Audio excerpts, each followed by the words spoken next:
প্রিয় দর্শক আসসালামু আলাইকুম। ঘোড়ায় চড়ে কিছু ভাই বোন তারা রাইড করছে এবং রাইড শিখছে। দেখতে পাচ্ছেন যে কি চমৎকারভাবে তারা ঘোড়ায় রাইড করছে। আসলে ঢাকা শহরে এ ধরনের রাইডিং স্কুল একেবারে নেই বললেই চলে।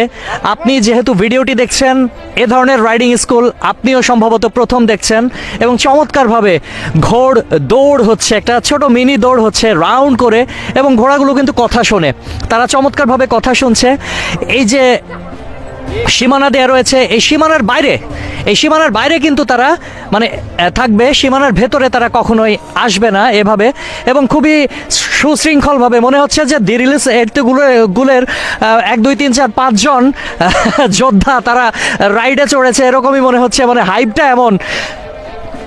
এবং খুবই ভালো লাগছে যে এই দৃশ্যটা আসলেই চমৎকার। এটাকে আপনি কত সুন্দরভাবে ফুটিয়ে তুলতে পারেন, কত সুন্দরভাবে দেখতে পারেন। ঢাকা শহরে 100 ফিট এলাকায় আপনি চলে আসবেন ইউআইইউ ইউনিভার্সিটির একেবারে পেছনে সান ভ্যালি রেসিডেন্সিয়াল এরিয়াতে। ঠিক চমৎকারভাবে আসলে এইটা মনোমুগ্ধকর। আমাদের কোরআন হাদিসেও এটার ব্যাপারে একটু গুরুত্ব দেওয়া হয়েছে। আর তাছাড়া কিছু তুর্কি সিরিজ দেখেছি, যেমন কুরুলুস উসমা, আর্তুগুল, এগুলো দেখে আরেকটু নেশা জন্মে গেছে ঘোড়ার উপর। ট্রট হচ্ছে বেসিক্যালি ঘোড়া সম্পূর্ণরূপে দৌড়ানো শুরু করার আগের পোর্শন, রাইজিং ট্রট।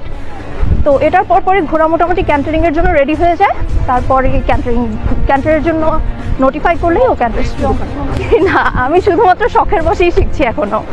ঘোড়া অ্যাকচুয়ালি প্রভুভক্ত হয়। ঘোড়ার ব্যাপারে আসলে আল্লাহ তাআলা কোরআন শরীফে কসম কেটেছে সূরা আদিয়াতে, এবং কোরআন শরীফে আল্লাহ নির্দিষ্ট করে বলে দিয়েছেন আল্লাহ তাআলা ঘোড়া, গাধা এবং খচ্চর সৃষ্টি করেছে চড়ার জন্য, আরোহণের জন্য।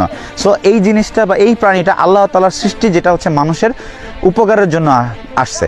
সো এই জন্যই ঘোড়া মানুষের পরম বন্ধু এবং হচ্ছে প্রভুভক্ত হয় প্রচুর। সো এবং যে দেখবেন যেটা হচ্ছে হাজার হাজার বছর ধরে ঘোড়া আমাদের সম্পূর্ণভাবে ইউজ হয়েছে, যেটা হচ্ছে ওয়ারের ক্ষেত্রে ইউজ হয়েছে, ট্রান্সপোর্টের ক্ষেত্রে ইউজ হয়েছে। সো এটা আমাদের মানে নিয়ামত বলতে পারি। এবং সময়ের যুগে বা সময়ের পরিপ্রেক্ষিতে বর্তমানে হচ্ছে যে আমরা হয়তো গাড়ি বা বাইকের দিকে ঝুঁকে গেছি, বাট এই ট্রান্সপোর্টেশন বা যেটার কথা বলা আছে কোরআন শরীফে, সেটা আসলে আমরা ভুলে গেছি। So we are trying to revive that from the ancients. ট্রেডিশনটা তৈরি করার জন্যই আমরা আসলে এখানে আবার শুরু করছি। আপনি অলরেডি আপনারা যখন আসছেন আপনারা দেখতে পাচ্ছেন আমাদের এখানে অনেক মানুষের সারা। সো অনেক মানুষের সারা আসছে এবং অনেক মানুষ শিখতে আসছে। এখানে আসলে কি বলে, যেটা হচ্ছে এইজের কোনো ম্যাটার করতেছে না, যেটা হচ্ছে রিলিজিয়াসের কোনো ম্যাটার করতেছে না। Everyone is open to our school. সবাই আসতেছে, শিখতেছে, জানতেছে, এবং সবার আগ্রহটা অনেক বেশি, কারণ সুযোগটা নেই আমাদের দেশে। মানুষ ঘোড়া সম্বন্ধে জানতে পারতেছে, ঘোড়ার নেচার সম্বন্ধে বুঝতে পারতেছে, বিভিন্ন ইনফরমেশন জানতে পারতেছে, সো এবং রাইডিং শিখতে পারতেছে। আমরা অ্যাকচুয়ালি মূলত ইংলিশ রাইডিংটা শেখাই, যেটা হচ্ছে ইন্টারন্যাশনাল স্ট্যান্ডার্ড ইংলিশ রাইডিংটা, সেটা শেখাই। আপনারা দেখছেন গ্রামে গঞ্জে হচ্ছে যেটা হচ্ছে গ্রামে গঞ্জে যে রেস হয়, তারা হচ্ছে একটা রাইডিং করে তাদের ওয়েতে, কিন্তু আমাদের রাইডিং স্টাইলটা সম্পূর্ণভাবে ডিফারেন্ট। এটা ইন্টারন্যাশনাল যে রাইডিং স্কুল বা ক্লাব থাকে, সেই স্টাইলেই হচ্ছে আমরা রাইডিংটা শিখিয়ে যাচ্ছি এখানে বর্তমানে।